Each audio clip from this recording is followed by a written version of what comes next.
Join us for life stories and meaningful moments in the community.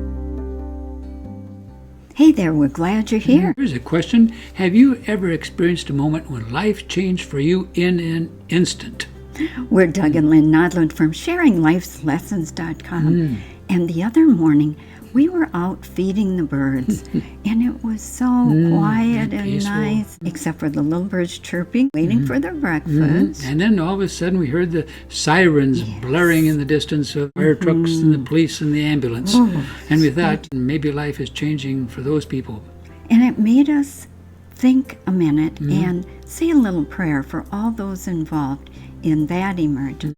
And then we also thought about the people in the Surfside condo that collapsed in Florida a few weeks ago, and how they were maybe lying in bed just listening to the ocean lapping against the sand beaches. Yep. And then all of a sudden, crash! This big sound, and then everything comes crashing down. Collapsed around them. Exactly. And then we heard that just 3 years prior to that, a building inspector had gone out and noted some major structural damage in the parking area and in the swimming pool area. Right. And we thought of the expression, it's better to be safe than sorry. It's important to be proactive because procrastination can lead to dire consequences. And just as it's important to be proactive for the safety of buildings, it's important to be proactive about the safety of our bodies too, and our health. Because our bodies are like our buildings, our temples. Exactly. I heard an expression the other day that said we're treating our bodies more like an amusement park than we are a temple, right? And so why do we, if it's so important, not do what we need to do? Good question. I think one reason is we tend to get busy. Yes, it's one reason. Right. And sometimes we think that the way we feel is just normal, like age or aches and pains. Right.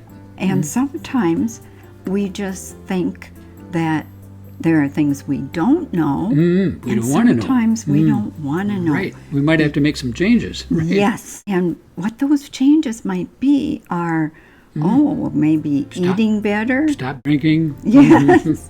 Exercise more, sleep better, all of those. And those changes take some action and some effort. Right. And as Steve Schallenberg said, remember, action today can prevent a crisis tomorrow. So what about you? What are you procrastinating about? Could there be health or other issues that need your attention? We encourage you to be proactive and avoid the pitfalls of procrastination. Then you can be calm and confident that you'll be helping your body to pass your health inspection with flying colors. We'd love to hear your thoughts. You can contact us at WeCare at SharingLifeLessons.com. Bye for now. Bye-bye.